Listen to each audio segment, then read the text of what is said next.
chronique du patrimoine.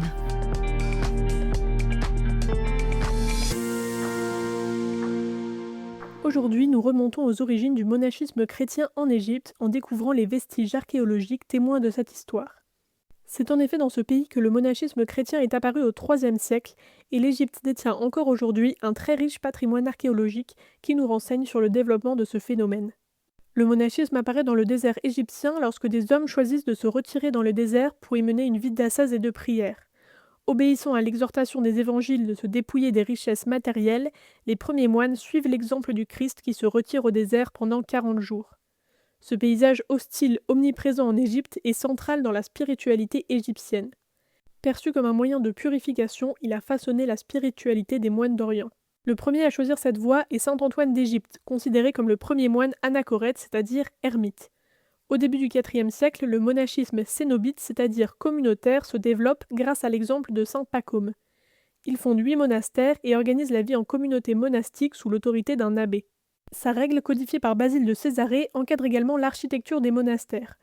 Aujourd'hui, de nombreux vestiges archéologiques permettent de visualiser les évolutions parallèles de ces deux formes de monachisme. Les premiers moines anachorètes créent leur abri dans des tombes, des grottes ou des carrières. Progressivement, des cellules sont construites, des sentiers les relient et des salles communes sont édifiées pour permettre aux moines de prier ensemble. L'architecture des premiers monastères se dessine alors. Les monastères de Al-Qaria Bil-Douer, découverts en janvier dernier, ou bien le célèbre monastère Sainte-Catherine du Sinaï, ont déjà une structure quasiment identique à celle des monastères que nous connaissons en Occident. Toutefois, de récentes découvertes archéologiques ont remis en question cette distinction entre monachisme anachorète et cénobitique. Les fouilles archéologiques de Kasr al-Aghouz ont permis de mettre à jour un monastère à la structure étonnante qui semble montrer que des modes de vie hybrides ont existé. Elle révèle en effet que certains moines vivaient probablement dans des cellules autonomes mais sans être tout à fait isolés de la société. Ils bénéficient même d'installations et d'un niveau de vie confortable pour leur époque. Aujourd'hui, les monastères jouent encore un rôle important dans la spiritualité copte. Ils sont fréquemment visités et les moines sont consultés par les fidèles pour prendre les grandes décisions de la vie. Considérés comme les héritiers de la liturgie et des traditions des pères de l'Église, ils exercent une grande influence dans les églises coptes.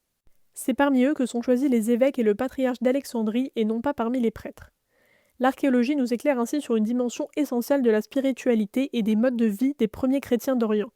Les découvertes récentes montrent que notre compréhension du monachisme égyptien s'enrichit encore aujourd'hui.